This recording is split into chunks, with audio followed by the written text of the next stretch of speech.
जय हिंद। आप जितना ज़्यादा खुद को शांत रखोगे ना, उतना तीव्र गति से आप अपने लक्ष्य की ओर आगे बढ़ते चले जाओगे। ये झूठ-मूठ की इधर की उधर की बातें, दुनियादारी के फेर में जो आप रहते हो, यही आपके लक्ष्य में सबसे बड़ा बाधा बन कर के उभरता है। क्योंकि जब आप पढ़ते हो ना, तो पढ़ने के इस टाइम में क्या होता है कि जो ऊल-जलूल की जो बातें जो आपने किया था पहले, वो सभी के सभी आपके माइंड में घूमते हैं और वो आपको डिस्ट्रैक्ट महसूस करवा देते होंगे कि यार यार, ये उसका याद सता रहा है, इसका ये याद सता रहा है। तो इस चीज़ को जितना ज़्यादा अवॉइड कीजिए, आपके लिए उतना ही बेटर होगा। आप लक्ष्य की ओर तीव्र गति से नहीं पहुंच पाइएगा, ठीक है। और दूसरी बात हम ये बताना चाहते हैं कि आप खुदा पे यकीन कीजिए, ऊपर वाले भगवान जो है उन पर यकीन कीजिए। आपका बरसों का किया हुआ मेहनत आपको एक दिन जरूर देंगे, ठीक है।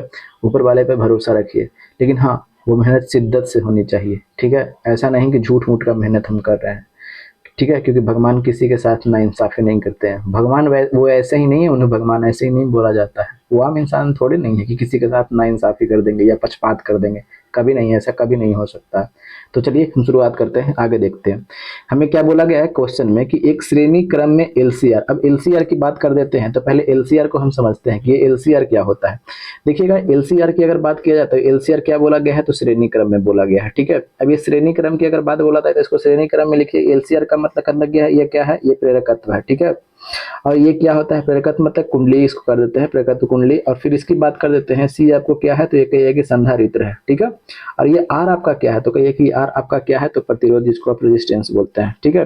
अब चीजों को समझते चलिएगा। ये दोनों को किस में जोड़ा गया है, तो कहिए कि श्रेणी क्रम में। तो ऐसे ऐसे ऐसे ऐसे ये हमने क्या ले लिया, प्रेरकत्व ले लिया, और ये आपका कैपेसिटर हो गया, और ये आपका रेजिस्टेंस हो गया, ठीक है। अब तीनों को किस में जोड़ दिया है, तो कहिए कि श्रेणी क्रम में ये आपको जोड़ करके दे दिया है, ठीक है। और श्रेणी क्रम में जोड़ दिया गया है, तो इसी के बारे में सब जो पूछा गया है वो हमें बताना है, ठीक है। जो इसमें कौन गलत है, देखिएगा गलत के बारे में बताना है। तो देखिएगा, नॉर्मल क्वेश्चन नहीं है, ठीक है। किन्हीं को लगता होगा कि नॉर्मल क्वेश्चन है तो हम ऐसे ही रट करके आगे बढ़ जाएंगे, अभी तो यहाँ पे बना दीजिएगा रट करके। अगले क्वेश्चन में इसी से आपको पूछ देंगे, तब क्या कीजिएगा, तो बर्डी गिनना स्टार्ट कर दीजिएगा ना, ठीक है। तो फिर कहिएगा कि पता नहीं क्वेश्चन कहाँ से पूछ देता है। तो इसलिए प्रीवियस इस पे कमांड कीजिए, क्योंकि एग्जामिनर, आप कोई भी एग्जाम, आप भी एग्जाम में क्वेश्चन सेट कीजिएगा तो वही देखिएगा पीछे पीछे क्वेश्चन कौन पूछा था, और उसी से टॉपिक से आप देना स्टार्ट कीजिएगा। ऐसा थोड़ी नहीं है कि वही वाला क्वेश्चन में आप छाप दीजिएगा, नहीं, उसी टॉपिक से देना स्टार्ट कीजिएगा। आज ये पूछा है एग्जाम में, अगले एग्जाम में दूसरा चीज पूछ देगा इसी से टॉपिक से संबंधित। तो इस चीज को समझिए। चलिए अभी इसको बात करते हैं, तो यानी एलसीआर परिपथ को श्रेणी क्रम में जोड़ा गया है। तो आप बोलिएगा कि क्या श्रेणी क्रम में ही जोड़ा जाता है। एलसीआर का मतलब समझ गए ना, प्रेरकत्व, संधारित्र और प्रतिरोध। कोई दिक्कत तो नहीं है। आपके दिमाग में उठेगा कि अच्छा, केवल श्रेणी क्रम में ही जोड़ा जाता है क्या, तो कहिए कि नहीं नहीं नहीं, श्रेणी क्रम में नहीं, समांतर क्रम में भी जोड़ा जाता है। तो आपके माइंड में दो क्वेश्चन तो क्लियर हो गया, दो डाउट थे, खत्म हो गया कि एलसीआर परिपथ श्रेणी क्रम में जोड़ा जाता है, समांतर क्रम में भी जोड़ा जाता है। तो चलिए अब देख लेते हैं श्रेणी क्रम में जोड़ा जाएगा तब क्या फायदा है, और समांतर क्रम में जोड़ा जाएगा तब क्या प्रॉब्लम है, ठीक है। समय श्रेणी क्रम हो गया, और एक तरफ हमने लिख देते हैं कौन, समांतर क्रम, ठीक है। अब श्रेणी क्रम और समांतर क्रम की बातों को जो तुलना है, वो दोनों को तुलना हम कर लेते हैं, ठीक है। श्रेणी क्रम में कैसे कैसे जोड़ा जाता है, यानी प्रेरकत्व कुंडली, प्रेरकत्व कुंडली, ठीक है। अब प्रेरकत्व कुंडली कौन कौन हो गया, प्रेरकत्व कुंडली यानी हमको ले लिया। फिर उसके बाद में कैपेसिटर यानी संधारित्र, ठीक है। संधारित्र की अगर बात करते हैं तो संधारित्र कौन सा हो गया, सी हो गया, कैपेसिटर। और फिर उसके बाद में आपका रेजिस्टेंस यानी प्रतिरोध की बात किया जा रहा था, प्रतिरोध आपका कौन सा हो गया, तो आर। इसको कौन से क्रम में जोड़ जाते हैं, तो इसको श्रेणी क्रम में जोड़ देते हैं, ठीक है। श्रेणी क्रम में इसको जोड़ते हैं। अब श्रेणी क्रम में जोड़ के दिखाया कैसे जोड़ा गया है, सो ठीक है। अब देखिएगा, जब श्रेणी क्रम में जोड़ते हैं तो ठीक है जोड़ देते हैं। समांतर क्रम में क्या होगा, ये सबको ऐसे ही कीजिएगा, ठीक है। ये सबको समांतर क्रम में आप जोड़ दीजिएगा, कौन कौन को, तो आप प्रेरकत्व एल को, और फिर उसके बाद में सी को, और फिर उसके बाद में रेजिस्टेंस आर को किस में जोड़ देते हैं, तो इसमें समांतर क्रम में जोड़ देते हैं, ठीक है। समांतर क्रम में कैसे जुड़ता है जो पता होगा, ठीक है। समांतर क्रम में जोड़ते हैं, सब हमने पिछले वीडियो में बहुत बार बताया है, ठीक है। अच्छा ठीक है। अब आपको हम बताना चाहते हैं कि एक चीज यहाँ पे कि अनुनाद का मतलब आप समझते हैं कि अनुनाद क्या होता है। देखिएगा, नहीं समझते होंगे तो हम बताते हैं, समझते होंगे बट हम याद दिला देते हैं। आप जब साउंड पढ़ रहे होंगे ना, ठीक है, तो साउंड में आपको अनुनाद के बारे में चर्चा किया होगा, गया होगा। एक बार फिर से हम याद दिलाते हैं। जैसे में क्या होता है कि हम एक गिने और ये साउंड कितना बार ऐसे ऐसे कर दिया, ठीक है। एक हम गिने यानी साउंड कितना बार आवृत्ति ऐसे ऐसे मार दिया, ठीक है, उसी को हम लोग बोलते हैं आवृत्ति, ठीक है। ठीक है, उसी को हम लोग बोलते हैं, यानी एक गिनने में कितना बार ऊपर नीचे एकदम मार दिया, उसी को हम लोग क्या बोलते हैं, आवृत्ति बोलते हैं, ठीक है। अब क्या होता है, अनुनाद के कारण आपको वो क्या किया जाता है कि सैनिक को जो पुल जो होता है ना, उस पर पुल पर ताल से ताल मिलाते हुए चलने के लिए मना किया जाता है। यानी लेफ्ट राइट परेड करते हुए जो जाता ना है, वो कहता है कि ना भैया ये पुल पर ना करना काहे भाई, ऐसे माना काहे किया जाता है, तो अभी हम समझाते हैं क्यों मना किया जाता है ऐसा, ठीक है।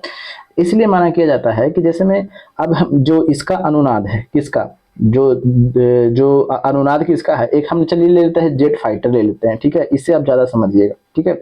जेट फाइटर से आपको ज्यादा समझ में आ जाएगा। जेट फाइटर का जो अनुनाद है, जो आवृत्ति है, मान लीजिए कि ऐसे ऐसे इतना है, और अभी हमने क्या बोला कि अनुनाद में क्या होता है कि ये जो ध्वनि की आवृत्ति है, ध्वनि की आवृत्ति और जेट फाइटर की आवृत्ति दोनों जो मैच कर जाती है, ठीक है, किसका आवृत्ति, ध्वनि की आवृत्ति, ध्वनि की आवृत्ति, मान लीजिए कि ध्वनि की आवृत्ति, ध्वनि भी तो एक सेकंड में इतना ऐसा कंपन करती है, तो कि हाँ, क्योंकि अनुदैर्ध्य तरंग है, आपको बताए थे, ठीक है, तो ऐसे ऐसे करेगी क्योंकि अनुदैर्ध्य तरंग है, कंपन तो कर रही है ना, तो कि हाँ कंपन तो कर रही है, कंपन के कारण तो ध्वनि उत्पन्न होता है, तो कहेगी ठीक है, कोई बात नहीं है, यहाँ तक समझ में आ रहा है।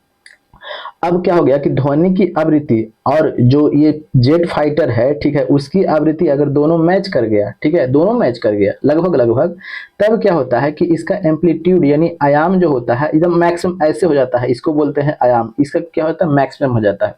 और जब मैक्सिमम हो जाएगा तो यानी एकदम पूरा ऐसे करके ऐसे ऐसे एकदम ऐसे करके ऐसे ऐसे यानी कैसे एकदम ऐसे एकदम जो कस के हिलाता है, जैसे मैं एक बार ऐसे ऐसे पहले पार हो रहा था, ठीक है, ठीक है, ठीक है, ठीक है।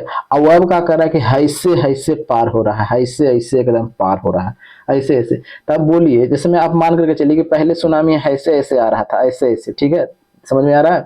लेकिन अब जो सुनामी आ रहा है ऐसे ऐसे आ रहा है, एकदम ऐसे ऐसे ऐसे ऐसे, तो समझिए कि बड़ा बड़ा घर के लपेटने में इसको कुछ टाइम लगेगा, तो कहेगी अरे भाई ये तो बहुत ही खतरनाक हो जाएगा। तो बस यही होता है, ठीक है ना, यही होता है कि दोनों का जो आवृत्ति होता है मैच कर जाता है, ठीक है, ध्वनि का आवृत्ति या जेट फाइटर का आवृत्ति, और इसके कारण जो एम्पलीट्यूड कंपन जो होता है एकदम ऊंचा बढ़ जाता है, ठीक है ना, एकदम पूरा होने लगता है, और पूरा होने लगता है तो जो आसपास जो घर होते हैं उस सबको लपेटते चल जाता है, यानी गिरते चल जाएगा। समझ में आ गया कि क्यों गिर जाता है जो।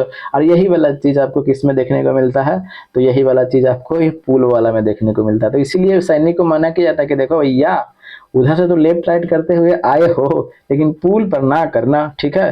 तो समझ में आ गया पुल पर करने के लिए क्यों मना किया जाता है, क्योंकि पुल गिर जाएगा। समझ में आ गया क्यों हो जाता है जो। अनुनाद का तो मतलब समझ में आ गया। चलिए, अब अनुनाद का मतलब समझ गए आप। अब हम यही चीज यहाँ पे इम्प्लीमेंटेशन करते हैं, ठीक है, देखिएगा। इम्प्लीमेंट हम यहाँ पे कर देते हैं। क्या होता है कि जब अनुनाद की स्थिति में, कैसा स्थिति में, तो कहिए कि अनुनाद की स्थिति में, ठीक है, अनुनाद की स्थिति में क्या होता है कि अनुनाद की स्थिति में प्रतिबाधा का मान क्या होता है। अब आपको लगे कि अरे एक और टर्म लेके चला आया, प्रतिबाधा क्या होता है भाई। तो प्रतिबाधा का मान क्या होता है, तो प्रतिबाधा का मान आपको घट जाता है, ठीक है। और जब प्रतिबाधा का मान घट जाता है तो अभी हम समझाते हैं। प्रतिबाधा का मतलब आप समझ लीजिए कि आप प्रतिरोध, अभी के लिए समझिए कि प्रतिरोध यानी रेजिस्टेंस ऐसे अलग होता है, दोनों अलग होता है, लेकिन फिलहाल के लिए अभी समझिए कि रेजिस्टेंस, ठीक है, हम बताएंगे, ठीक है ना, हम बताएंगे कि क्या होता है प्रतिरोध, प्रतिबाधा और प्रतिघात, ठीक है, वो सब बताएंगे, ठीक है। तो अनुनाद की स्थिति में प्रतिबाधा का मान क्या होता है, प्रतिबाधा का मान कम हो जाता है, यानी प्रतिरोध, अभी के लिए फिलहाल समझ के रखिए कि प्रतिरोध, ठीक है। और जब प्रतिरोध का मान क्या हो जाएगा, कम जाएगा, तो धारा का मान क्या हो जाएगा, तो कहिए कि धारा का मान क्या हो जाएगा। तो अनुनाद की स्थिति में, यहाँ पे लिख देते हैं, अनुनाद की स्थिति में क्या हो गया कि अनुनाद की स्थिति में, अनुनाद की स्थिति में जो धारा का मान होगा, ये धारा का मान क्या हो जाएगा, तो कहिए कि बढ़ जाएगा, और क्या, यानी बढ़ जाएगा। समझ में आ गया। चलिए, यहाँ तक तो कोई दिक्कत तो नहीं है, तो कहेगी नहीं, यहाँ तक कोई दिक्कत नहीं है, ठीक है। अब आपके सामने यहाँ पे जब अब ये वाला जितना चीज है इसको आप पलट दीजिएगा। अब दूसरा में ये हो जाएगा, इसका प्रतिबाधा का मान घट रहा है तो इसका प्रतिबाधा का मान बढ़ जाएगा, और इसका धारा का मान बढ़ रहा है तो इसका धारा का मान घट जाएगा, समांतर क्रम में जब जोड़ेंगे तब। अब आपके सामने जो टर्म आ रहे हैं उस टर्म को समझना है, ठीक है, तो उस टर्म को समझना है। अनुनाद को हम और अच्छा तरीके से समझाते हैं, ठीक है, देखिएगा। जैसे मैं, मेरे पास में एक कुंडली लिया, ठीक है, एक कुंडली हमने लिया, ठीक है। अब ये कुंडली को किससे हमने जोड़ दिया है, तो ये संधारित्र से जोड़ दिया है। अब इससे ऊर्जा ट्रांसफर होती है, तो कहिए कि बिल्कुल ऊर्जा तो ट्रांसफर होगी, करंट हम देंगे तो ऊर्जा तो ट्रांसफर होगी ना, तो कहिए कि हाँ बिल्कुल। अभी हमने देखा कि श्रेणी क्रम में जोड़ कर दिखाया था। तो इससे जो ऊर्जा जो ट्रांसफर होती है ना, तो इससे जो ऊर्जा ट्रांसफर होती है उसी को हम लोग क्या बोल रहे हैं, अनुनाद बोल रहे हैं, ठीक है। उसी को हम लोग क्या बोल रहे हैं, अनुनाद बोल रहे हैं। एक मिनट, अनुनाद बोल रहे हैं। अब ये अनुनाद जो होता ना है ये दोनों का बराबर होता है, ठीक है। लेकिन लेकिन जब दोनों का बराबर होता है, अभी हमने बताया कि अनुनाद में क्या होता है कि एकदम मैक्सिमम आयाम हो जाता है। जब मैक्सिमम आयाम हो जाता है तो समझिए कि पुल पुलिया सब एकदम ढा देता है। तो यही बोला मैं, अनुनाद दोनों का जब बराबर होता है, यानी किसका, ये इसका, ये किसका, इसका हम नाम दे देते हैं, ठीक है। ये किसका, ये इसको प्रेरकत्व बोलते हैं, तो इसको हमने क्या नाम दिया, एल, ठीक है। और इसको संधारित्र है तो इसको ये क्या नाम दे दिया, ये सी संधारित्र है। अभी दोनों का अनुनाद क्या हो जाता है, तो बराबर हो जाता है। तो इसको आप लिख सकते हैं कि एक्सएल बराबर एक्सी, क्योंकि दोनों का अनुनाद तो बराबर हो जाता है। अभी हमने बताया कि जब ऊर्जा का ट्रांसफर होता है तो ऊर्जा का ट्रांसफर होने के क्रम में उसके क्या होता है, अनुनाद का निर्माण होता है, अनुनाद बनता है। अनुनाद बनता है तो इसका अनुनाद और इसका अनुनाद, यानी किसका, ये प्रेरक रिएक्टेंस, ठीक है। ये प्रेरक रिएक्टेंस, इसको हिंदी में लिख देते हैं, ठीक है, प्रेरकत्व रिएक्टेंस, ठीक है, रिएक्टेंस। और इसको क्या बोलते हैं, तो संधारित्र रिएक्टेंस, संधारित्र रिएक्टेंस, रिएक्टेंस, ठीक है। संधारित्र, अगर आपको लग रहा होगा ना कि पता ना एक क्वेश्चन बनाने के लिए हमें इतना सारा काम करना पड़ेगा, देखिए भाई सिंपल सी बात है, एक क्वेश्चन आपसे यहाँ से नहीं बनेंगे, कम से कम तब 20 से 25 क्वेश्चन यहाँ से बनेंगे। और टॉपिक हम आपका क्लियर कर रहे हैं, तो टॉपिक क्लियर करने में तो आपको टाइम लगेगा ना, कि नहीं लगेगा। तो बस समझ जाइए, यहाँ तक तो कोई दिक्कत तो नहीं है, तो समझिएगा, ठीक है। यानी कहने का मतलब प्रेरकत्व रिएक्टेंस, ठीक है, और ये संधारित्र रिएक्टेंस क्या होता है, दोनों बराबर हो जाता है। यहाँ तक तो कोई दिक्कत नहीं है। अच्छा, और बात हम समझाते हैं, और क्या हो सकता है। तो और की अगर बात कर देते हैं, देखिएगा अब यहीं पे हम लिख देते हैं, ठीक है। अगर हम और की अगर बात कर देते हैं तो प्रेरकत्व हमको देखना, इसको ये सॉरी, ये क्या क्या देखना था, हमें बात देखना था किसका, तो एक था प्रतिरोध देखना था, और एक था क्या था, प्रतिघात देखना था। इधर लिखते हैं, ठीक है, प्रतिरोध देखना था, और फिर एक ठो क्या देखना था, प्रतिघात, ठीक है। एक ठो क्या देखना था, प्रतिघात देखना था, और एक ठो क्या देखना था, प्रतिबाधा देखना था। ये तीनों को देखना है कि इसका अंतर क्या होता है, क्योंकि एग्जाम में आपको दिया जा सकता है, ठीक है। प्रतिरोध का मतलब आप बचपन से पढ़ते आ रहे होंगे कि प्रतिरोध क्या होता है। जैसे में ये कोई चालक तार है, ठीक है, अभी चालक तार है, इसमें से रेजिस्टेंस जो उत्पन्न हो गया उसी को हम लोग क्या बोलते हैं, प्रतिरोध। ये तो सबको पता है। इसकी एसआई मात्रक भी सबको पता है कि इसका एसआई मात्रक क्या होता है, ओम होता है।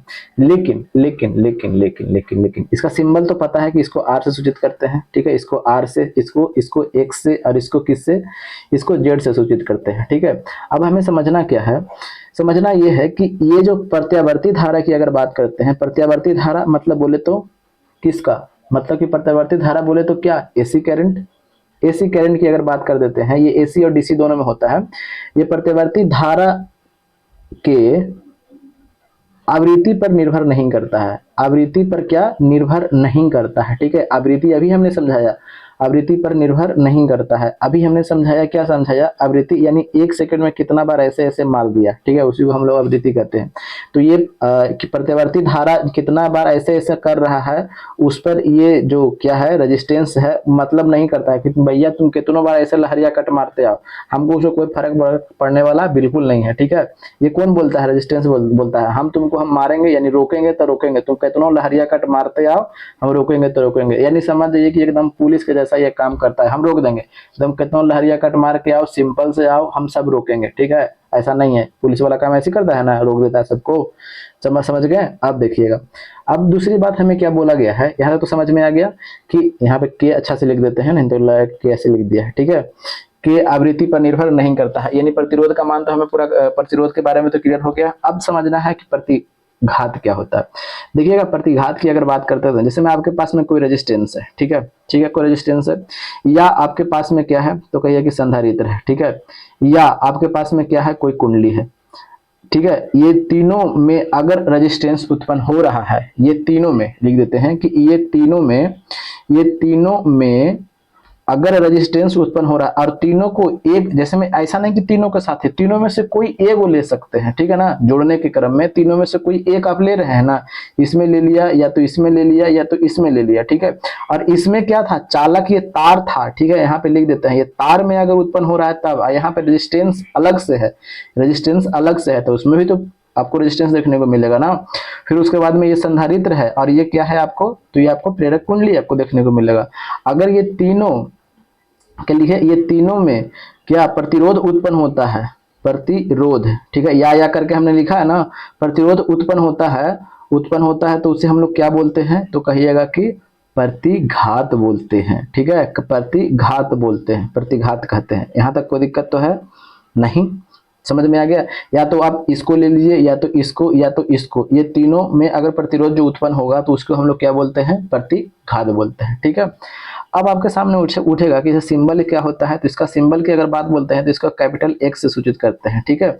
तो इसलिए ऐसे लिखिए, ठीक है, आप समझ जाइएगा, क्योंकि कई लोग समझेंगे कि ये काटा हुआ है, गुना है, ठीक है, इसका सिंबल ये होता है।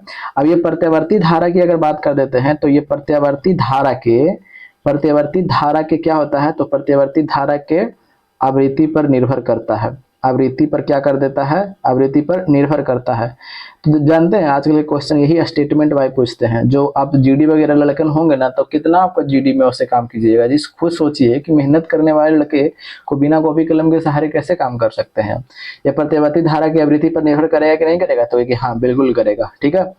अच्छा, अब ये वाले की अगर बात बोलते हैं तो जैसे में या तो आप कैपेसिटर ले लीजिए, ठीक है, या आप कुंडली ले लीजिए, दोनों दो गो को कोई एगो में जोड़ना है, दो गो को क्या करना है, एक साथ जोड़ना है। इसमें सब में क्या था, सिंगल सिंगल जोड़ रहे थे ना प्रतिघात में, लेकिन इसमें दो गो को एक साथ जोड़ना है। या तो आप ये किसको ले लीजिए, कैपेसिटर को ले लीजिए, या तो आप किसको ले लीजिए, प्रेरकत्व यानी कुंडली को ले लीजिए, कोई दिक्कत तो नहीं है, तो नहीं।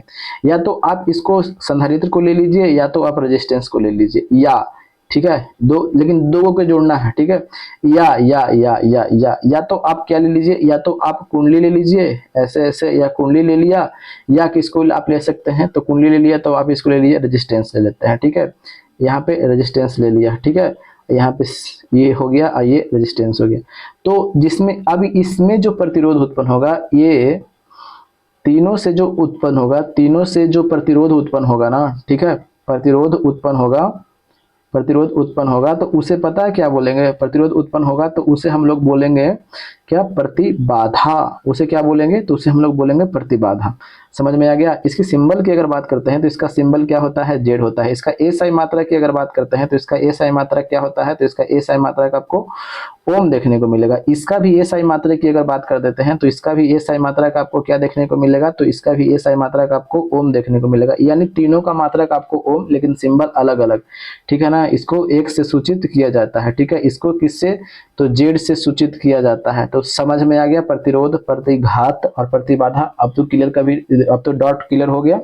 अब देखिएगा यही चीज हम यहाँ पे लिखा था, क्या लिखा था कि अनुनाद की स्थिति में प्रतिबाधा का मान घटता है। तो अब समझ में आ गया इसको प्रतिबाधा क्यों बोला जा रहा है, क्योंकि देखिएगा यहाँ पे जो हमने जोड़ा है, हमने बोला था ना कम से कम दो। यहाँ पे देखिएगा ये प्रेरकत्व कुंडली जुड़ा हुआ है, ये कैपेसिटर जुड़ा हुआ है, ये रेजिस्टेंस जुड़ा है, तीन को जुड़ा है ना, तीन को जोड़ सकते हैं लेकिन कम से कम में दो। तो यहाँ पे तो रेजिस्टेंस कुछ ना कुछ तो उत्पन्न होगा, तो उसको क्या बोलेंगे, प्रतिबाधा। अब समझ में आ गया कि प्रतिबाधा क्यों बोले थे। जो कोई दिक्कत है तो ये कि ना, कोई दिक्कत तो नहीं है, समझ में आ गया, पूरा डॉट क्लियर हो गया, ठीक है।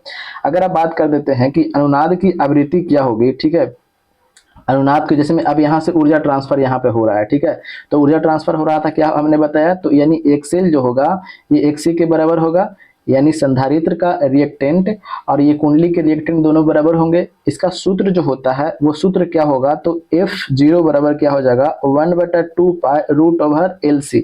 L क्या है, प्रेरकत्व कुंडली है, और ये C क्या है, संधारित्र है।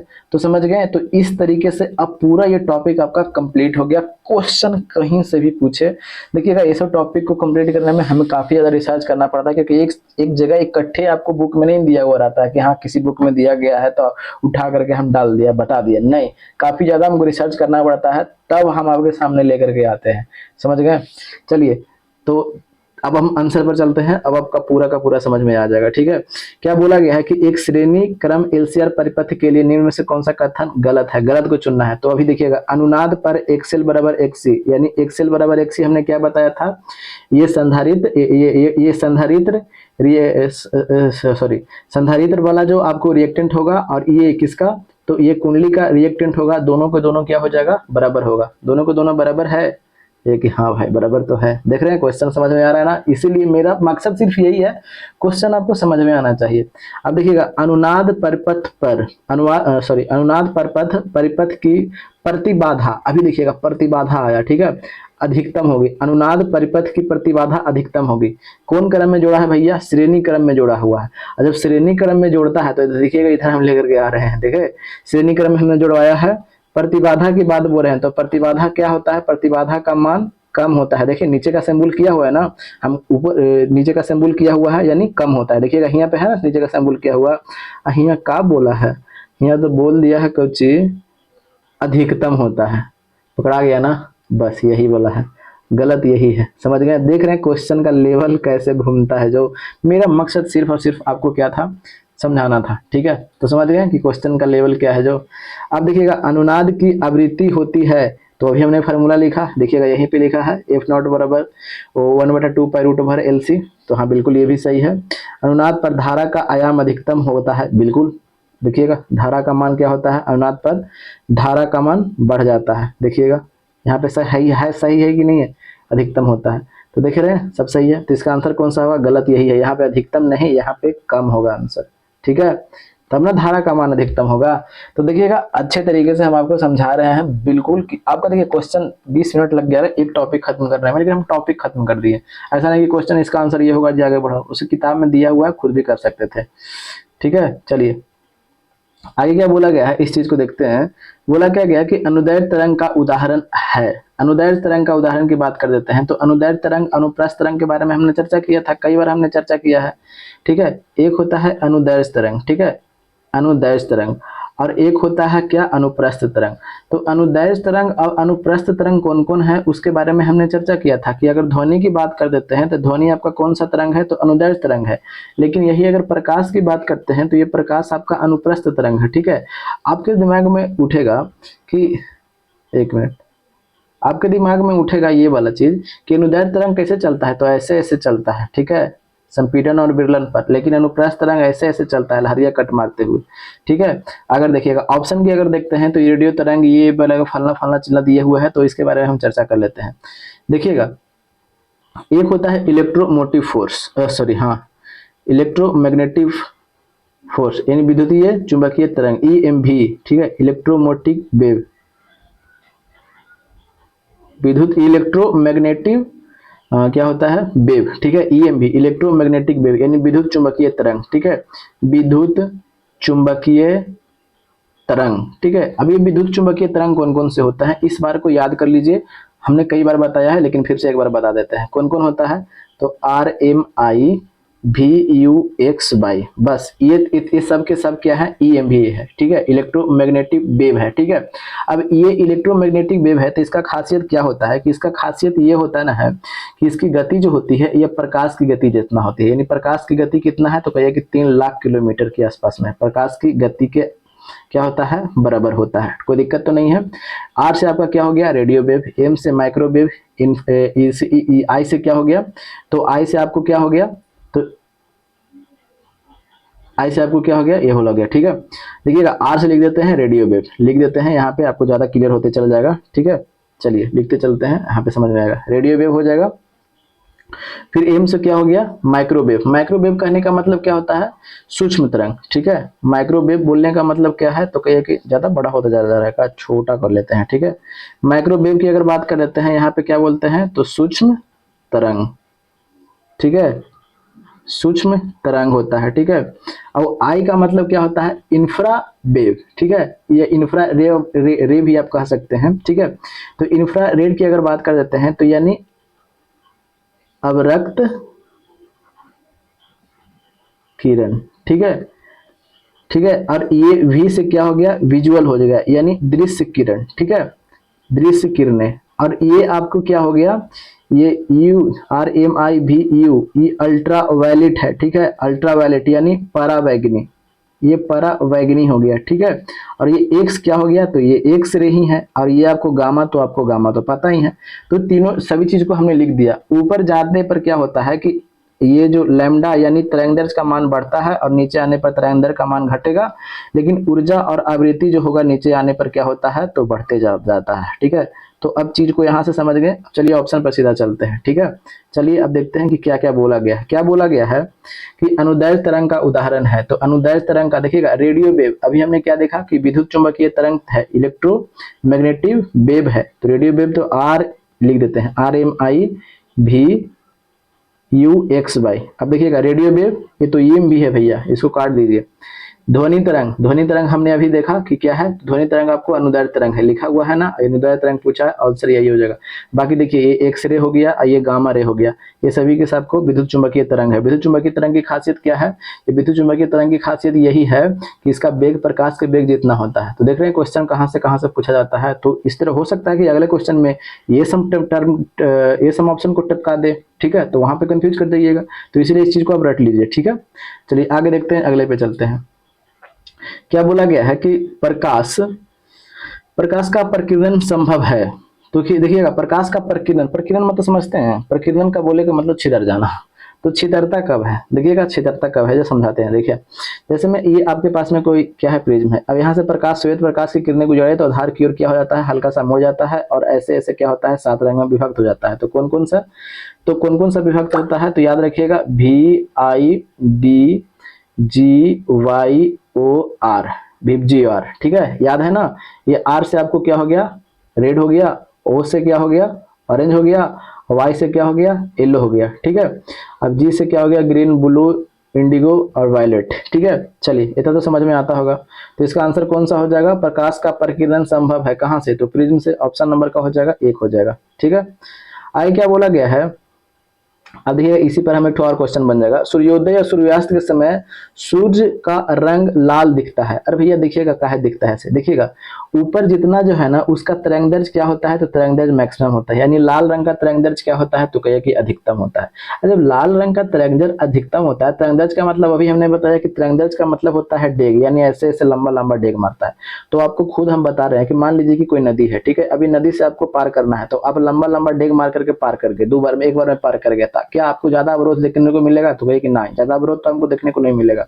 अब कोई और दूसरा छोटा लड़का है, वो तन्नी को डेग डेग मार करके पार हो जाता है, हो सकता है कि मैं बही हो जाएगा। ठीक है ना, छोटा कोई लड़का है तन्नी को डेग मार रहा है, तो हो सकता है कि एकरे में बह जाएगा। उसको ज्यादा अवरोध को झेलना पड़ रहा है कि नहीं, तो कहे कि हाँ भाई ज्यादा तो अवरोध से झेलना पड़ रहा है।